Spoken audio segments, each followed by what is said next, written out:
spoilers ahead. You have been warned, my pretties.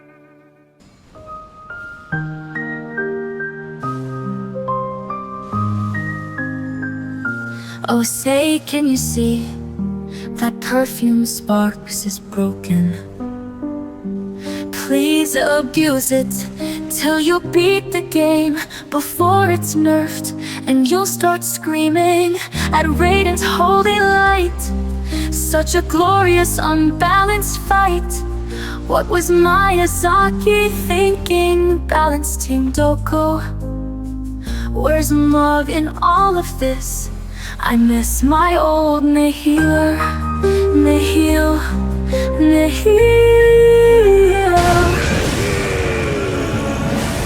With 4th of July around the corner for us Americans, it's time to finally make a fireworks spark perfume build. But instead of going all in on perfume damage, I only go about 4 inches in, which gives me access to the sickest build yet, abusing smithscript weapons and their insane scaling and fun movesets while still trivializing all bosses with a perfume rolling sparks, including Radahn, if he behaves like a good boy. And since we kept Faith at 80, we still have access to the powerful Incantations for a banger of a Faith build. So welcome to my Fireworks Smith build, the strongest Faith build in the game. While rolling spark spam is obviously busted, the other weapons are also capable of doing well against bosses, especially if you use Millennia's Rune and the Endure combo. So you will have a backup in case sparks gets nerfed, and in general, for normal content, you're going to kill much faster with the blades than the little bottles. But yeah, like the video and let's begin. Level 150, starting class, Prophet. All footage was with plus 17 skibbity level with Radahn at 18, so a bit more juice can be squeezed yet. But 59 vigor, 18 mind, 29 endurance, and triple 11 for bare minimum of those 3 stats, and ending on 80 faith. For a level 200 spec, since faith is basically capped, just increase endurance, mind, and dex in that order. I suppose you can also pump strength if you wanted to use something like Blasphemous Blade, but that's up to you. So here is the build. Full stacked arsenal. Since I figured I'm never going to make a build around many of these individually, so I might as well combine them all into one, a versatile series build. So, main weapon, Lightning Perfumer Bottle. If you lived under a rock for the past 2 weeks, this is the best weapon in the game due to a broken interaction with Rolling Sparks. It's a charged Ash of War that hits a bunch of times. However, if you aim it downwards, you can shotgun all hits, resulting in insane damage against pretty much everything. So, obviously broken. Without this skill, however, perfumes are not that great in my opinion, so I'm not sure how they're going to handle that. But the lightning perfume bottles are found here in this river, which you can get by going through this long route, starting from the castle front grace here, and eventually jumping on rock pillars past some ghost birds to make your way down there. And the Ash of War that you have to get separately is found here, in a small camp to the right just before Shadowkeep, surrounded by perfume guys, and you'll have to kill a flying scarab in order to get your sparklers. And I don't bother with the fire perfume bottles since nearly all the bosses are weak to the lightning one, and we can get fire damage through our weapons. So for the weapons, they're kind of up to you, but I would say keep at least one of the backhand blades. Since backhand blade and the Cirque are still the same weapon type, we can actually use both at once instead of a single paired set, putting blind spot on the backhand, and then, if you wanted to, putting Swift Slash on the left hand, where both of these skills are pretty much the most cancerous PvP melee weapons currently, and you'll be able to spam both by two-handing the Cirque when you want Swift, or dual-wielding both to use Blind Spot to hit shield tankies. So the ultimate cancer. But if you wanted to actually use the blades against bosses, I would actually use Cirque with Endure, which enables you to do this to bosses with Millennia's Rune. Stand and bang. With the only exception being Radahn because he's an overtuned anime fanfiction fight. Nice job, Miyazaki. Although, Blind Spot does have iframes, so if you're skilled enough, you can attack and iframe stab bosses to death, but Endure is a lot more brain dead. But Cirque is super strong, more stronger than backhand blades as well as all the other smithscript weapons, as when infused with either sacred or flame art, they get insane AR compared to other weapons. Normally, other weapons, when they have those fusings, they will lose physical damage, but smithscript weapons don't, keeping high physical damage along with high elemental, meaning they'll have like 200 more AR than any other weapon option. And with consecutive attack boosts and other buffs up, my Cirques reach 4.6k AR, which is dumb.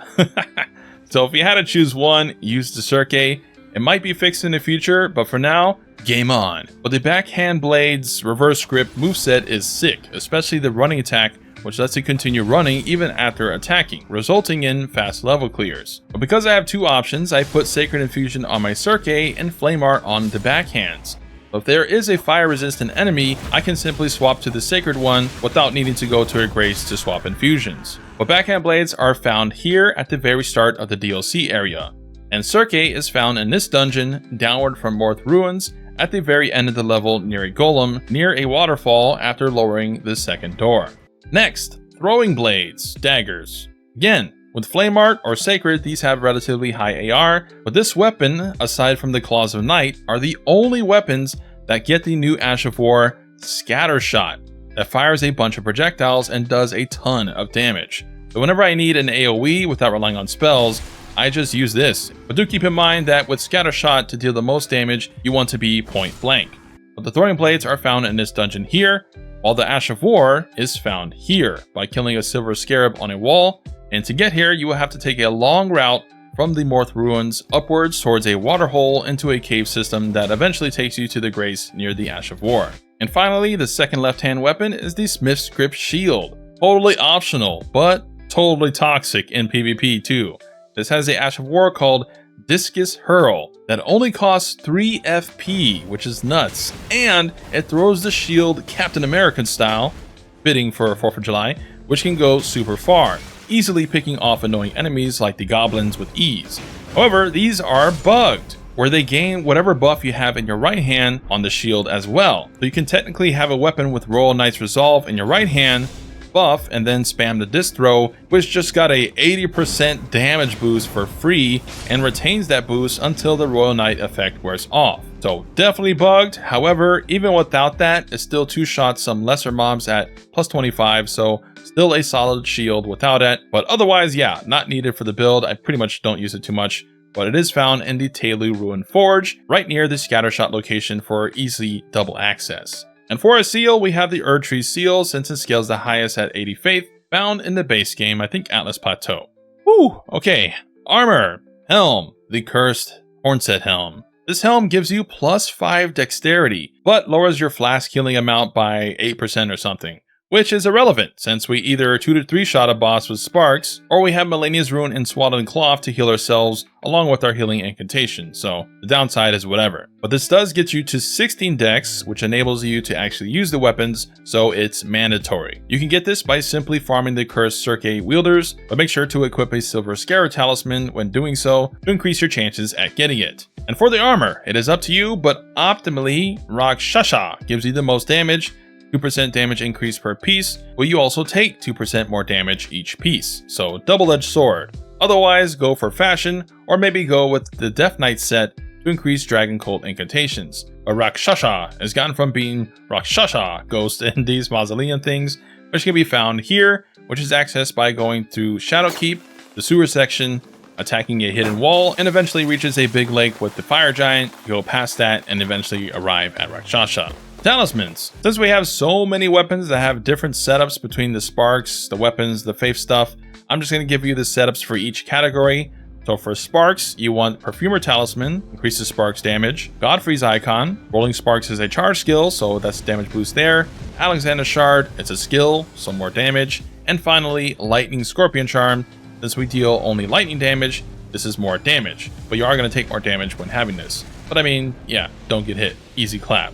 And for your physic, you want the lightning tier for more lightning damage, and the blood sucking tier, giving you a 20% damage boost where you're going to lose HP every second. For radahn specifically, I did drop lightning charm for rotten exaltation and used a raw dumpling item to poison myself to trigger the exaltation, which gives a 20% damage boost for 30 seconds, as I was just shy of damage from 3-shotting him with the lightning charm, so this was the better setup. Just make sure to eat the dumpling in the arena at the very start to actually trigger the effect. For the weapons, for general play, it's Millicent's Rotten Sword, Swaddling, and Crusade Insignia, boosting damage by 10% for 30 seconds after killing an enemy.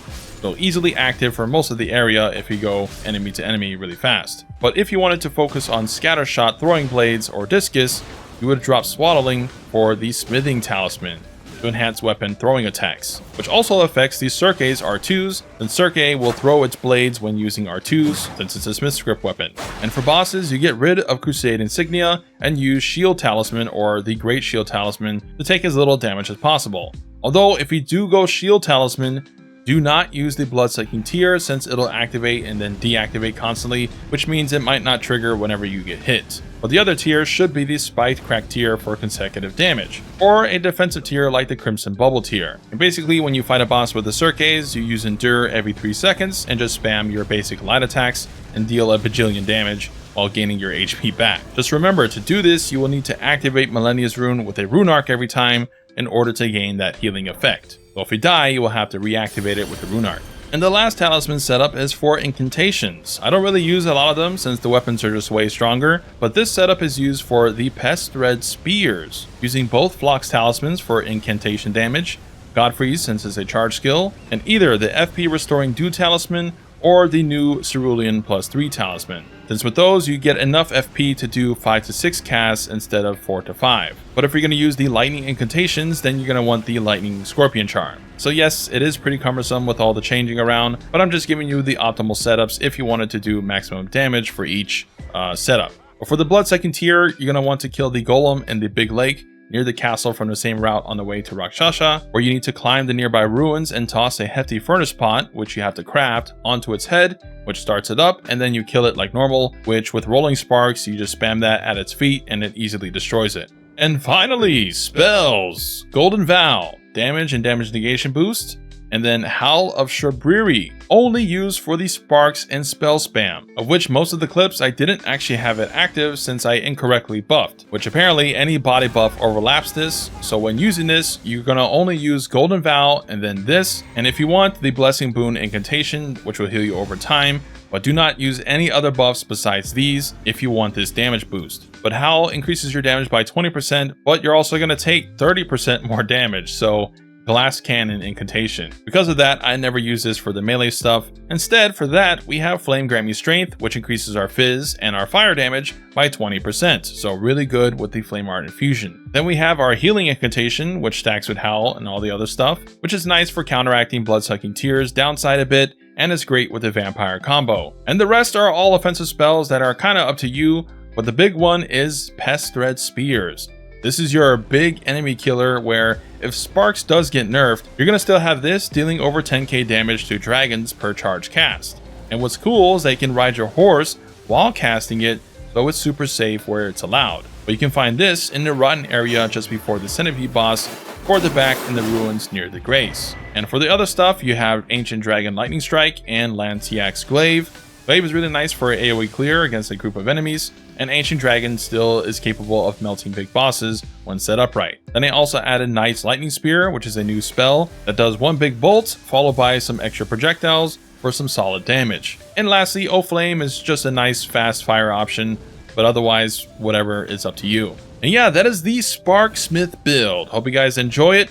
The build's a lot of fun, providing a ton of variety and tools to handle pretty much every situation in the game. And because of the blades, also toxic in PvP. Yay, win-win. Hope you guys have fun with it. Like the video to help me out, and comment down below what you guys thought of the radahn fight. I beat him on stream recently using the Undead Samurai build, and even with that, it was kind of rough despite that build clearing every other boss pretty easily. So I think he definitely needs bigger intervals between attacks, or maybe, I don't know, maybe not do 8 attacks in a row. I don't know. What do you guys think? Also, no Moog, what the heck? Megala used Moog's corpse, but somehow he looks exactly like radahn and only has like 1 blood attack? Where the hell's my Anil, Mickey? Ugh. I don't know. Final boss, I mean, he's pretty cool, but I think it could have been way better. But anyways, that's it for me. Sorry for the spoilers early in the video, but with the sparks this strong, I have to showcase it killing stuff. Well, be safe on 4th of July, my fellow Americans, and subscribe for more Elden Ring. Epic.